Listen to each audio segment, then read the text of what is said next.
শুরু করছি পরম করুণাময় অসীম দয়ালু আল্লাহ পাকের নামে, যিনি আমাকে আপনাকে এত সুন্দর আকৃতি সূরাতে এই মানব জীবন দান করেছেন। লক্ষ কোটি দরুদ ও সালাম সেই নবী সেই রাসূলের উপর।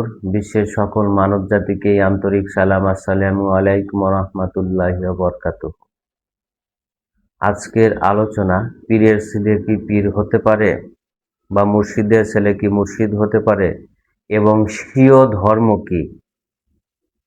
তাহলে সর্বপ্রথম আমরা জেনে নেই এই পীরত্বর ধর্ম কি, আর কেন এই পীরত্বর ধর্মের ভিতরে পীরের ছেলেকে পীর বানানো হয়। প্রিয় বিশ্ববাসী, পীরত্ব, অলিত্ব, এই যে আল্লাহ পাকের সৃষ্টির জগতে যে ধর্মের ভিতরে ধর্মীয় গুরু হবে, সেই ধর্মীয় গুরুর সর্বপ্রথম তার নিজস্ব একটি দিন থাকতে হবে, নিজস্ব আত্মা থাকতে হবে। অর্থাৎ আল্লাহর সৃষ্টির জগতের ভিতরে যত সৃষ্টি বা আত্মা বা নফসকে আল্লাহ পাক সৃষ্টি করেছেন, তার ভিতরে যে কোনো একটির মালিকানা সত্ত্ব তাকে অর্জন করতে হবে এই মানব জীবন দ্বারা। তারপরে তাকে এখানে সে যদি তার জাতি গড়ন করতে চায়, তাহলে সে এই বনি মানুষকে তার পথ দেখাতে পারে এবং তার জাতি গড়ন করতে পারে। আচ্ছা, এখন এই যে পীরের যে দাবি, পীরদের যে ধর্মীয় ব্যাপার, এখানে তারা ধরেন ইসলাম ধর্মের ভিতরে আমাদের মূল গ্রন্থ আল কোরআন, এই আল কোরআনের ভিতরে কোথাও কোনো পীরত্বর দাবি নেই। এখানে আমাদের যে ডিগ্রির কথা বলা হয়েছে আল কোরআনে, সেটি হলো মুসলমান, সেটি হলো নফসে মুতমাইনা, সেটি হলো মুমিন। এই যে ডিগ্রিগুলো, এই ডিগ্রিগুলো যদি আমরা হাসিল করতে পারি, তাহলে আমরা এই ইসলাম ধর্মের মানুষ হব। এখন যেহেতু আল কোরআন প্রায় 1450 বছর আগে বিশ্বনবী হজরত মুহাম্মদ সাল্লাল্লাহু আলাইহি সাল্লামের মাধ্যম দিয়ে প্রতিষ্ঠিত হয়েছে, সেই প্রতিষ্ঠিত হওয়ার ভিতর দিয়ে আজ এই ইসলাম ধর্মের নামকরণ এবং ইসলাম ধর্মের যা কিছু আছে তা কিছু তিনি পূর্ণ করেছেন। এই পূর্ণ করার পরেও কেন এই ধর্মের ভিতর পীরত্ব, অলিত্ব, এই তরিকা নিয়ে আসা হলো? এই তরিকাপন্থী যারা আছে তাদেরকেই পীর বলা হয়। আর এই পীরেরা ধর্মীয় ব্যবসা করছে, আর এই ধর্মীয় ব্যবসা করার ভিতর দিয়ে সে যখন এই দুনিয়া থেকে তার দেহ ত্যাগ করছে বা সে মারা যাচ্ছে, তখন তার যে পরিবার আছে, তার যে আত্মীয় স্বজন আছে দুনিয়াগত, তাদেরকে কি করছে? খেলাপতি দান করছে, যে আজ থেকে আমি চলে যাওয়ার পরে ঘোষণা দিলাম তোমাদেরকে, মানে তাদের যে সাহাবা আছে বা তাদের যে দলীয় যে হেদায়েতি যে সন্তান আছে, তাদেরকে কি করছে? তার যে দুনিয়াগত সন্তান আছে তার উপরে খেলাপতিত্ব দান করছে, যে আমার পরবর্তীতে আমার সন্তানই এই পীরগিরি করবে বা মুর্শিদগিরি করবে। দেখেন, তার সন্তানরা সেটা অর্জন করুক বা না করুক, আর পীরের যে ছাত্ররা আছে, যদি পীরত্বর ভিতর কিছু থেকে থাকে, তার ছাত্ররা সেটা অর্জন করতে হবে। আর সেটা যদি তারা অর্জন করতে না পারে, তাহলে তারা কেন সেই পীরের কাছে গেল বা মুর্শিদের কাছে গেল? মুর্শিদের ছেলেই যদি মুর্শিদ হবে, আর বাকি হেদায়েতি তারা কেন এই ধর্মকে গ্রহণ করলো, তারা কেন মানলো ধর্মকে, আর এই ধর্ম মানার ভিতর দিয়ে তারা কেন কোনো কিছু হতে পারলো না? এটা হলো সেই পীরের বা মুর্শিদের চালাকি। এই দুনিয়াগত লোভ লালসা, যে আমি যাওয়ার পরে আমি যেমন অর্থ সম্পদ লুটে নিয়েছি মানুষের কাছ থেকে, ঠিক আমার সন্তান এই মানুষের উপরে, মানুষের মাথার কাঁঠাল ভেঙে খাবে সারা জীবন। আবার সেই সন্তান যখন চলে যাবে তখন তার যে সন্তান থাকবে বা ভাই ভাতিজা থাকবে তাদের উপরে দায়িত্ব অর্পণ করবে। এইভাবে এই যে ধর্মটাকে এরা চালিত করছে, এটাকে বলা হয় গোলামির ধর্ম। এই পীরত্বর ধর্মটা হলো গোলামির ধর্ম। এখানে তার সন্তান কোনো কিছু অর্জন করুক বা না করুক, অন্যায় করুক, অপরাধ করুক, চুরি করুক, যাই কিছু করুক, আমার সন্তান, আমি চলে যাওয়ার পরে আমার সন্তান এই দায়িত্ব পালন করবে। এই যে একটা দুনিয়াগত একটা লোভ লালসার কারণে সে যে এই দায়িত্ব দিয়ে গেল, আসলে আদৌ কি সেই পীরের ছেলে বা মুর্শিদের ছেলে তার জাতি গড়ন করতে পারবে কিনা, সে সেটা অর্জন করতে পারবে কিনা, এটা কিন্তু সে দেখলো না। তার অনেক হেদায়েতি সন্তান আছে, অনেক দিন তাকে তাদেরকে অনুসরণ করছে, অনুকরণ করছে, এবং তারা হয়তো সেই শিক্ষায় অর্জন করছে, যদিও বা পীরত্বর ভিতরে কিছু থাকুক বা না থাকুক। ঠিক আমাদের যে গণ্ডির ভিতরেও আমরা স্বীয় ধর্ম পালন করি।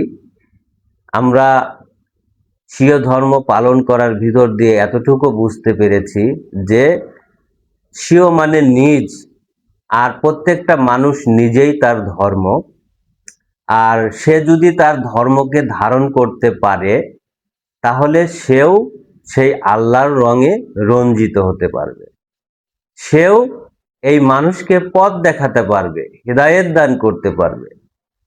এখানে পীরের ছেলে পীর হবে এটা শুধুই ভণ্ডামি, সে যেই হোক না কেন। এখন এই যে আমরা স্বীয় ধর্মের কথা বলছি, এই পৃথিবীর মানুষ হয়তো জানেই না যে মানুষ নিজেই ধর্ম, আর এই মানুষের ভিতরেই সবকিছু আছে। বিশ্ব ব্রহ্মাণ্ডে যা আছে সব মানুষের ভিতরে আছে। এই চোষটা আমার ভিতরে, নবী রাসূল সকল সৃষ্টি আমার ভিতরে। তাহলে এখান থেকে আমি যদি কোনো আত্মায় আত্মবান হই, তাহলে নিশ্চয়ই আমি আমার জাতিকরণ করার জন্য বা আমার মুর্শিদের রঙে যদি আমি রঞ্জিত হতে পারি, আমার মুর্শিদের জাতীয় হিদায়েত আমি দান করতে পারবো। এখানে যদি কেউ পক্ষপাতিত্ব করে যে আমার মুর্শিদ আমাকে দিয়ে গেছে, আর সেই পক্ষপাতিত্ব করার জন্য কিছু ভণ্ড দালালও থাকে, এরাও অর্থলোভী। এই অর্থলোভীরা তাদের নিজস্ব কোনো উদ্দেশ্য হাসিল করার জন্য সেই অর্থলোভীর সাথে থাকে। এই সাথে থাকার কারণ হলো, যদি সেই মুর্শিদের সন্তান সেই জায়গা থেকে যদি অর্থ সম্পদ লুট করে, তাহলে তাদেরকে একটা পার্সেন্টেজ দেওয়া হয়। তার জন্যই তো হয়তো দালালি করে, এমনি তো কেউ দালালি করে না। আর যদি সে পার্সেন্টেজ না পেয়েও দালালি করে, তাহলে মনে করব সে স্বীয় ধর্ম গ্রহণ করেনি, স্বীয় ধর্ম বোঝেনি, তাই সে দালালি করে। সে সত্য মিথ্যা পৃথক করে না, সে মিথ্যার উপরে প্রতিষ্ঠিত, তাই সত্যকে সে দেখতে পায় না, স্বীয় ধর্মকে সে দেখতে পায় না, নিজ রবকে সে বুঝতে পারে না, নিজ দিনকে সে দেখতে পারে না, তাই সে গোলামির ধর্ম বেছে নিয়েছে। সে চাকরের বাচ্চা চাকর হতে চায়, সে কখনোই নিজের স্বীয় রবের উপরে পাণ্ডিত্য করতে চায় না, সে নিজে কখনো সেই ডিগ্রির উপরে প্রতিষ্ঠিত হতে চায় না, সে সারা জীবন চাকরগিরি করতে চায়। আর সেই চাকরগুলো হলো অপরাধী, আর অপরাধী বা সেই অপরাধীর গোলামি যদি কেউ করে, সাপোর্ট যদি করে, সেও অপরাধী। আর সেই অপরাধ করার জন্য আল্লাহ পাক দুনিয়াতে তাদেরকে শাস্তি দিবে। মরার পরে শাস্তি, মরার পরে কখনো শাস্তি হয় না। যদি কোনো মানুষ কোনো অপরাধ করে আর সেই অপরাধের শাস্তি তাকে দুনিয়াতেই ভোগ করতে হয়, আপনি বুঝতেও পারবেন না যে আল্লাহর মায়ের দুনিয়ার ভাই, কিভাবে এই জীবন্ত কবরে এই দেহভাণ্ডতে সে আল্লাহ তাআলা তার ভুলের জন্য কিভাবে শাস্তি দিচ্ছেন। প্র্যাকটিক্যালি আপনারা দেখেন, এগুলো হচ্ছে, আমাদের ভিতরে হচ্ছে। আল্লাহ পাক সেই শাস্তি তাকে দিচ্ছে। তারা যে পাণ্ডিত্য করার জন্য, অর্থ লুটে নেওয়ার জন্য মিথ্যা কথা বলে, অসৎ কর্ম করে, চুরি করে, তাও ধর্মীয় টাকা চুরি করে। ধরেন একজন মসজিদ মাদ্রাসা করার জন্য টাকা দিছে, সেই টাকা একজন বা তারা কয়েকজন মিলে চুরি করছে, চুরি করে সেই দোষটা অন্যজনের নামে চাপিয়ে দিচ্ছে। আর সেই চাপ, অপরাধের চাপ, নিজের লোক অপরাধ করছে অথচ সেই অপরাধের দায় অন্যের উপরে চাপাচ্ছে। যে চাপাচ্ছে বা যে মূল ব্যক্তি চাপিয়ে দিচ্ছে, সেও স্বীকার করেছে যে এটা আমার আত্মীয় স্বজন নেয়নি, এটা অমুকে নিয়েছে, অন্যের উপর চাপিয়ে দিয়েছে। তাহলে সেই মূল ব্যক্তিটাও অপরাধী, আবার যারা চুরি করেছে তারাও অপরাধী। আবার চিকিৎসা করার জন্য, ধরেন আমি কাউকে দান করলাম যে এই ব্যক্তিটার জন্য চিকিৎসা বাবদে আমি একজনের কাছে টাকা পাঠিয়েছি, আমি আবার সেই ব্যক্তিকে জিজ্ঞাসা করছি, ভাই অমুকে যে টাকা পাঠিয়েছিল সেটা কি আপনি পেয়েছেন? সে ডিরেক্টলি বলছে যে না, কই, আমি তো টাকা পাইনি, আমাকে তো টাকা দেওয়া হয়নি। তাহলে যারা অর্থের জন্য মিথ্যা কথা বলে, একজন একজনকে দান করেছে চিকিৎসা করার জন্য, সেই টাকা নিয়েও যারা মিথ্যা কথা বলে, যারা অস্বীকার করে, তাহলে চিন্তা করেন তারা কত বড় মুনাফিক। দুনিয়াগত অর্থ সম্পদের জন্য তারা মুনাফিকি করছে। দেখেন, এই বনি মানুষদের ভিতরেও অনেকে আছে যারা লক্ষ লক্ষ কোটি কোটি টাকা অর্থ সম্পদ এই বনি মানুষের কল্যাণের জন্য, মসজিদ মাদ্রাসার জন্য দান করছেন, যাতে এই মানুষ সেখানে ইবাদত করবে। এটা তাদের মনের শান্তি প্রশান্তির জন্য তারা করে থাকে। কিন্তু আমাদের ভিতরেই, ঈমান আনয়নকারী কিছু মানুষের ভিতরেও এমনও মানুষ আছে যারা সামান্য দুনিয়াগত সম্পদের লোভ লালসা ছাড়তে পারে না। তারা দুনিয়াগতভাবে মুখ দিয়ে একটি কথা বলে, আর সেই কথারও তারা ওয়াদা রাখতে পারে না। আমি মনে করেন আমার একটি সম্পদ, আমার কিছু গণ্ডির লোকজনকে আমি দান করে গেলাম, আর সেই গণ্ডির লোকরা সেটা ভোগ করবে, সেটা আমার সন্তানরা হতে দিচ্ছে না। তাহলে কেমন সন্তান সেই ব্যক্তি বা আমি পয়দা করলাম যে আমার ওয়াদা তারা বরখেলাপ করলো, সামান্য অর্থের জন্য, সম্পদের জন্য সেই ওয়াদা বরখেলাপ করলো। তাহলে আমার কি সার্থকতা আছে? এমন সন্তান পয়দা করলাম যে সন্তান আমার কথাই শোনে না। আমি কেমন পিতা যে আমার সন্তানদেরকে আমি সেই কথা শোনাতে পারলাম না? এই ব্যর্থতা কার? এই ব্যর্থতা হবে আমার, এই ব্যর্থতা হবে আমার সেই সন্তানদের। তাই যারা অপরাধীর সাথে যুক্ত হয়েছেন তারা সাবধান হয়ে যান। এই অপরাধের শাস্তি আপনারা পাবেন, সেটা মরার পরে না, বাস্তব জীবনে থাকতেও আপনারা পাবেন। এই অপরাধের শাস্তি আল কোরআন নিজে বলেছে, দলিলে বলেছে যে তোমরা অপরাধীদেরকে কখনোই সাপোর্ট করবে না। যদি অপরাধীদেরকে, সেই অপরাধ বা সেই অপরাধীদেরকে যদি তোমরা সাপোর্ট করো, যদি তাদের সঙ্গ নাও, তোমরাও অপরাধী, একই অপরাধে তোমরাও অপরাধী হবে। স্বীয় ধর্ম কখনো কাউকে পরোয়া করে না, কখনো কাউকে ভয় করে না। তারা নিজের আল্লাহর উপরে অটল একনিষ্ঠ। সেই আল্লাহ কখনোই কারোর সাথে কখনো দুই নাম্বারই করে না, বা আল্লাহর সেই একনিষ্ঠ গুণবাচক ন্যায় নিরপেক্ষ এবং সমতা সেটা বজায় রেখেই সে আল্লাহ পাক কাজ করে। যখনই দেখবেন আমার ভিতরে অহংকার, আমিত্ব, দুনিয়ার লোভ লালসা কাজ করছে যে আমি এটা রেখে যাব, আমার সন্তানরা এটা গ্রাস করবে, ভোগ করবে, তখনই মনে করবেন আমি আর সেই আল্লাহর উপরে নেই, আমি দুনিয়াগত মানুষের মতো, বনি মানুষের মতো হয়ে গেছি।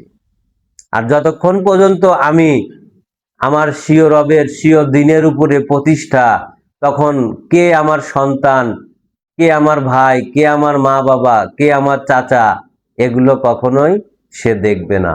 স্বীয় ধর্ম এমনই, স্বীয় আল্লাহর দিন এমনই। যখনই দুনিয়াগত পক্ষপাতিত্ব কেউ করবে, যখনই দুনিয়াগত সাপোর্ট করবে যে আমি কষ্ট করে আমার এই সম্পদ অর্জন করেছি আর এটা আমার সন্তানরাই ভোগ করুক, তাহলে সে কখনোই সেই পরম মানুষের জায়গায় থাকতে পারে না। যখনই থাকতে পারবে না, তখনই তার উপরে শাস্তি প্রতিষ্ঠিত হয়, এই ভুলের শাস্তি প্রতিষ্ঠিত হয়। তাই অতীতেও যেরকম হজরত আদম শফিউল্লাহ হয়তো কোনো ভুল ত্রুটি করেছিলেন, এই ভুল ত্রুটির কারণে হয়তো তাকে শাস্তি পেতে হয়েছিল, বর্তমানেও সেই আদম জাতের মূল নেতা বা আদম জাতি তারাও কোনো না কোনো ভুল করবে। তাই আমি বলছি, আপনারা সেই ভুল যদি করেন, ভুলের ক্ষমা প্রার্থনা করুন, স্বীয় রবের কাছে আশ্রয় চান, আর সেই ভুলের পথ থেকে সরে আসুন, সেই অপরাধের কাছ থেকে সরে আসুন। যদি নিজেকে সংশোধন না করেন, তাহলে এমন ভয়ানক শাস্তি আপনাদের উপরে প্রতিষ্ঠিত হবে যা আপনারা কল্পনাও করতে পারবেন না। কেন আপনারা বোঝেন না? প্র্যাকটিক্যাল আল্লাহ তাআলা শাস্তি দিচ্ছে, আর সেই অপরাধীদের সাথেই আপনারা সঙ্গ দিচ্ছেন। কেন আপনাদেরকে এই দুনিয়ার ধন সম্পদ গ্রাস করে চলছে? কেন সামান্য কয়েক শতাংশ জায়গার মায়া আপনারা ছাড়তে পারেন না? কেন আপনারা স্বীয় ধর্মকে ছেড়ে দুনিয়ার লোভ লালসায় মত্ত হয়েছেন? কেন হিংসা, কেন প্রতিহিংসা, কেন আপনাদের মনে এত অহংকার? পীরের ছেলে পীর হয়েছেন এজন্যে, মুর্শিদের ছেলে মুর্শিদ হয়েছেন এই জন্যে, এই অহংকার অতি নিকটেই ভেঙে চুরে চুরমার হয়ে যাবে। কারণ এটা স্বীয় ধর্ম, আর স্বীয় ধর্ম যারা পালন করে তারা কাউকে পরোয়া করে না, কাউকে ভয় করে না, তারা তাদের আল্লাহর উপরে প্রতিষ্ঠিত, তারা তাদের ন্যায় নিরপেক্ষ সমতার উপরে প্রতিষ্ঠিত। তাই পীরের ছেলে কখনো পীর হতে পারে না, যেমন নবীর ছেলে কখনো নবী হতে পারে না, আল্লাহর আইনে রয়েছে, ঠিক পীরের ছেলে পীর হতে পারে না, মুর্শিদের ছেলে মুর্শিদ হতে পারে না। যদি কোনো মুর্শিদ তার স্বীয় ধর্ম তার সন্তানদেরকে দেয়, আর সেই স্বীয় ধর্ম যদি কেউ প্রতিষ্ঠা করতে পারে, তাহলে তার সেই ধর্ম, তার পিতার ধর্ম তারা প্রচার করতে পারে, প্রতিষ্ঠা করতে পারে। তাই বলে সে একা নয়, সে পীর বা সেই মুর্শিদ বা সেই আল্লাহর প্রেরণকৃত সেই নবী যখন ধর্ম দিবে, ধর্ম তো সে তার সন্তান একাকে দিবে না, তার অনেক সাহাবাদেরকে দিবে। তার সাহাবারাও যখন সেই জীবনের উপরে প্রতিষ্ঠিত হতে পারবে, তারাও এই ধর্ম দিবে। আর যদি মনে করেন যে না, সে একজনকে দিয়ে গেছে, তাহলে সেই মুর্শিদও ভণ্ড, আর যাদেরকে দিয়ে গেছে তারাও ভণ্ড, তারাও লোভী। এটাই মহাসত্য। এখানে আল্লাহর আইন কখনো দুই হতে পারে না। কারণ যারা এই ধর্মকে পৃথিবীতে প্রতিষ্ঠা করবে, যারা ধর্মের দাওয়াত প্রদান করবে, তাদের অবশ্যই সত্যবান হতে হবে। আল কোরআনে বলেছে আল্লাহর রঙে রঞ্জিত হওয়ার জন্য, আর শুধু একজন আল্লাহর রঙে রঞ্জিত হতে পারবে এটা কোনো আইনে নয়, এটা সমস্ত মানুষের জন্য বার্তা। আল কোরআন শুধু একজনের উপরে এই আইন প্রতিষ্ঠা করেনি, এখানে পৃথিবীর সমস্ত মানুষের উপরে এই আইন প্রতিষ্ঠা করছে যে তোমরা সবাই আল্লাহর রঙে রঞ্জিত হও। যে আল্লাহর রঙে 5 জন হোক, 10 জন হোক, 20 জন হোক, যারা রঞ্জিত হতে পারবে তারা সবাই সেই আল্লাহর ধর্ম দিতে পারবে। আমি এখানে আমার আলোচনার সমাপ্তি করছি। এখানে পীরোত্তর ধর্ম, এখানে স্বীয় রবের ধর্ম, আসলে এই নবীর ছেলে কি নবী হতে পারে, পীরের ছেলে কি পীর হতে পারে, এ বিষয় নিয়ে আপনাদের সামনে সামান্য কিছু আলোচনা করলাম। হয়তো পরবর্তী ভিডিওতে আরো বিস্তারিত আলোচনা করব ইনশাআল্লাহ। এই বলে আমি আমার আলোচনা সংক্ষিপ্ত আকারে এখানেই সমাপ্তি করছি। আসসালামু আলাইকুম ওয়া রাহমাতুল্লাহি ওয়া বারাকাতুহু।